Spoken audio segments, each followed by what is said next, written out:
Eu queria, obviamente, começar por agradecer ao CRC e ao José Leitão pelo convite. É com todo o gosto que aqui estou. E gostava de começar por referir que a partida da Manela Silva deixa na sociedade portuguesa um vazio difícil de preencher. E esta homenagem, e muitas outras que certamente ocorrerão, deverão ser entendidas como uma forma de preservar e aprofundar o legado que nos deixou, que é o de nunca desistir de lutar por uma sociedade mais justa, equitativa, solidária, sem pobreza e sem exclusão social. Gostaria igualmente de salientar que o ISEG, a escola onde a Manela Silva teve a sua formação académica e onde foi uma das mais ilustres professoras, irá também desenvolver ao longo do corrente ano um conjunto de iniciativas precisamente para reafirmar a importância do legado de Manela Silva. Permitam-me que comece com uma nota pessoal. A Manela Silva foi uma das pessoas que mais marcou a minha vida pessoal e académica durante os últimos 40 anos. Foi, como já foi referido, minha professora no mestrado do ISEG, em Economia, foi orientadora da minha tese de mestrado e co-orientadora, conjuntamente com Tony Atkinson, da minha tese de doutoramento.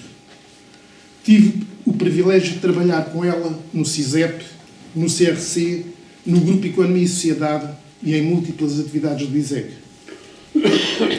Ao longo desta caminhada comum que ela me proporcionou, aprendi muito do ponto de vista académico e beneficiei largamente da sua energia resplandecente e contagiante, capaz de galvanizar e mobilizar vontades e de conferir sempre uma utilidade social ao trabalho desenvolvido.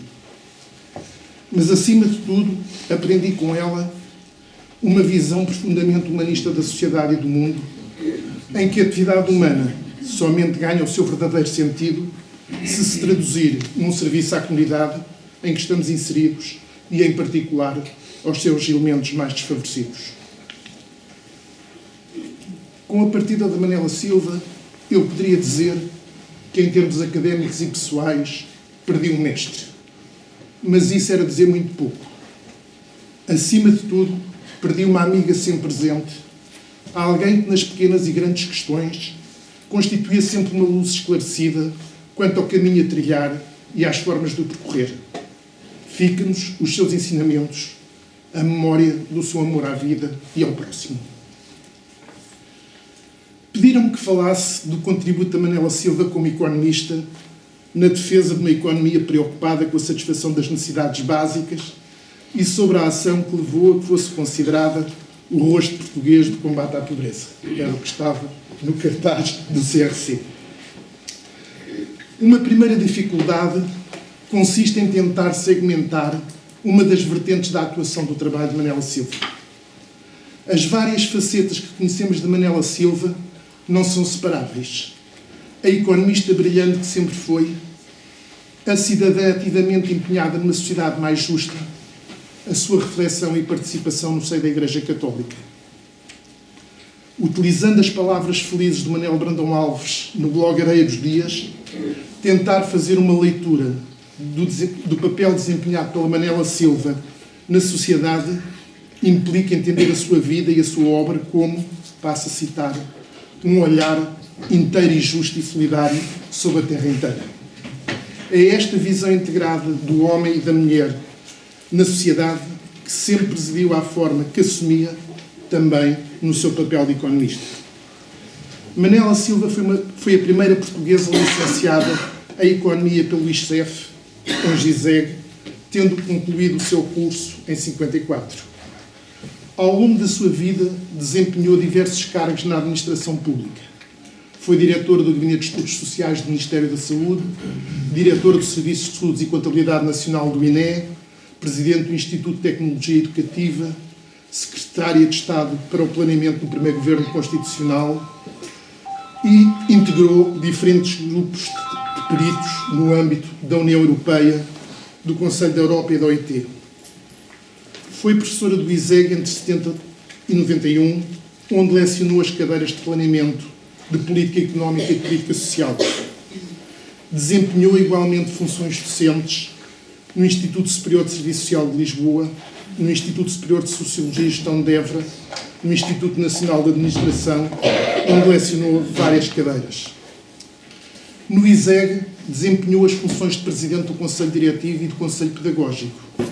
Foi diretora da revista Estudos de Economia e membro fundador e diretora do CISEP, Centro de Investigação sobre Economia Portuguesa.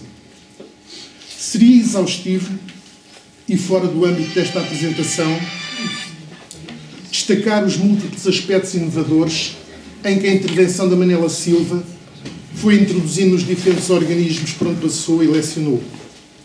O que gostaria de destacar é a profunda preocupação social que em todos eles introduziu e disseminou, fazendo o seu percurso como economista um percurso ímpar entre os economistas portugueses.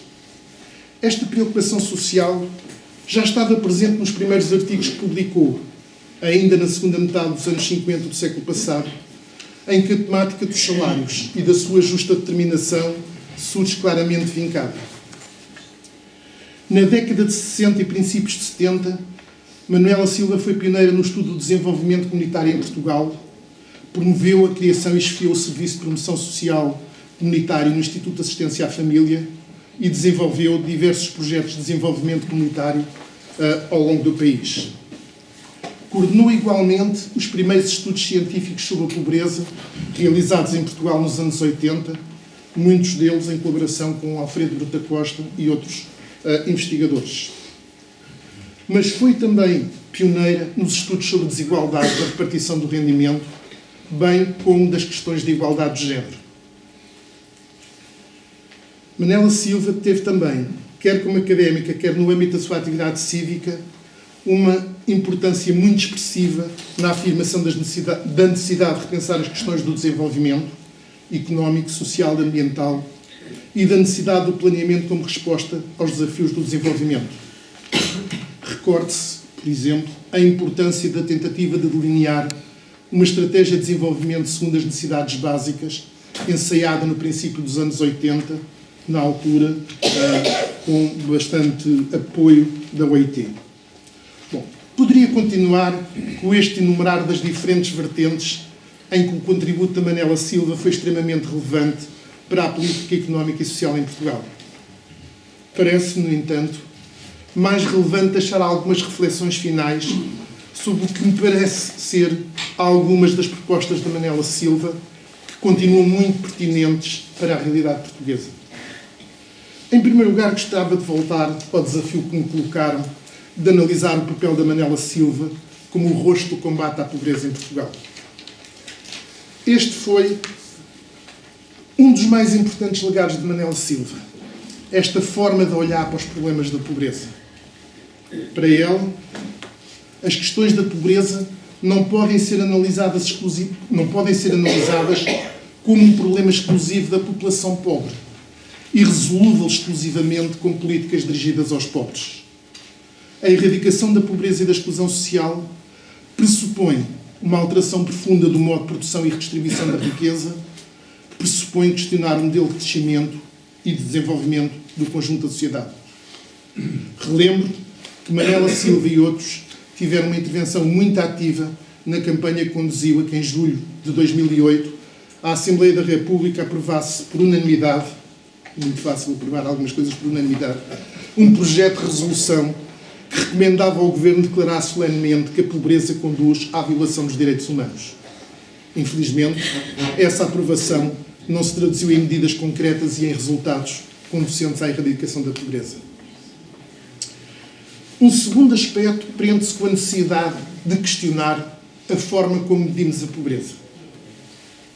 Apesar do contributo decisivo que Manela Silva deu para o desenvolvimento mais rigoroso das medidas de medição da pobreza em Portugal, esta nunca deixou de se questionar sobre a abrangência e os limites dessas medidas. Permitam-me que recorde as palavras de Manela Silva numa entrevista que deu ao Público em 2010, e passo a citar: o próprio conceito de pobreza material, em que se têm fundamentadas análises estatísticas correntes e as políticas públicas de combate à pobreza, carece de profunda revisão.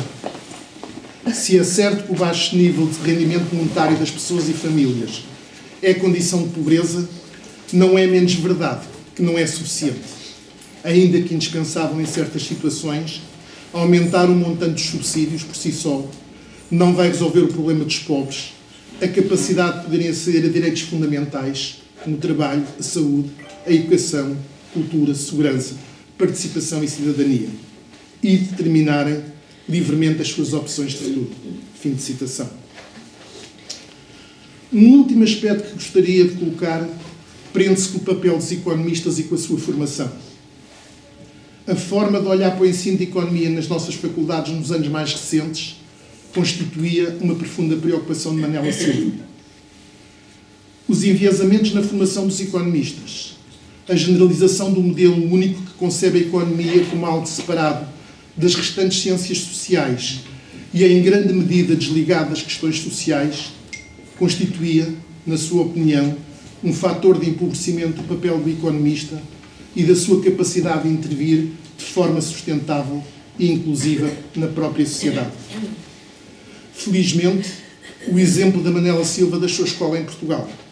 Um número crescente de economistas assume hoje como suas as causas que a Manela Silva desenvolveu ao longo da sua vida e pugna por uma sociedade em que os valores da solidariedade, do desenvolvimento económico e social e ambiental constituam os elementos fundamentais da sua atividade. Neste sentido, o legado de Manela Silva como economista, como professora universitária, mas também como católica profundamente marcada pela doutrina social da Igreja, permanece vivo naqueles que com ela aprenderam, trabalharam ou simplesmente partilharam ideias. O que fica é a sua visão de uma economia ao serviço das pessoas, a necessidade de um desenvolvimento socioeconómico sustentado e inclusivo. Muito obrigado.